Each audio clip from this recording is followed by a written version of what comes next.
Hi, I'm Cynthia Hand, author of the Unearthly series, and I'm here with Anna on her blog AnnaReads to talk a little bit about my new book, Hallowed, which just came out this week. And so we'll get to her questions.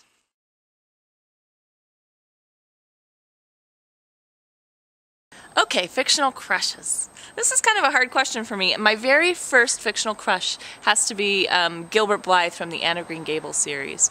I just love the relationship that he and Anne had, and you can definitely tell how I sort of borrowed from their energy to create the relationship between Clara and Tucker. There's really an Anne Gilbert kind of vibe between them, and I really liked that. And I just thought Gilbert was dreamy and wonderful all the time.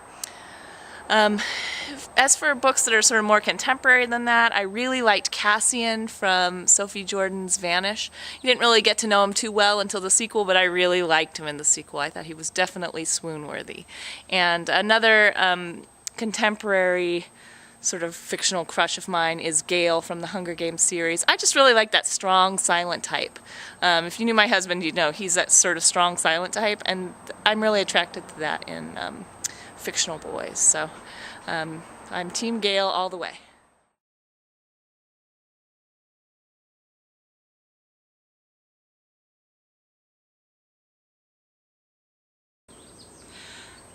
Yes, Jackson Hole was an incredibly important setting for me. I didn't really have a story before I hit on Jackson Hole as a setting. I had some ideas, but the story didn't really take off until I had that as a setting. And I think that's why setting is so important. I think good settings will lead you to characters.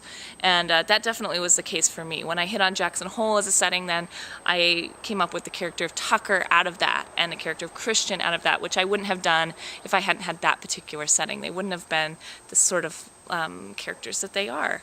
And I think that Tucker and Christian both embody different sides of Jackson Hole. I think Christian embodies that sort of upscale, refined part of Jackson, and then Tucker embodies that kind of rough and tumble, rugged Western part of Jackson, and I like that about it.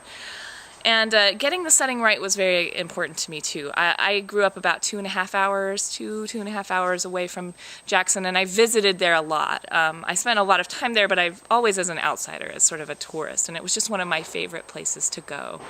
And when I was writing the book, I went back to Jackson with a sort of research hat on and just took a bunch of pictures. I haunted the halls of Jackson Hole High School and talked to students and figured out where they like to hang out and, just tried to immerse myself into that world as much as I could. And it was so important to me to have it feel authentic. Some things, as a fiction writer, you sort of twist around some things to make it work for you, and I did that, but mostly I really wanted to get that sort of vibe of Jackson right. And not just as it is to sort of a Jackson Hole native, but what Jackson is like to a 16-year-old from California who's just moving there, like what that feels like to her and what she sort of perceives as her first impressions of that place. So that was fun. It was really fun to sort of look at Jackson with that kind of new eye and to really get to spend time there. And one of the great things about writing about Jackson is that I just love it there. I think it's beautiful and awe-inspiring. It's one of my favorite places in the world. And so it was really great to be able to go there every day in my mind.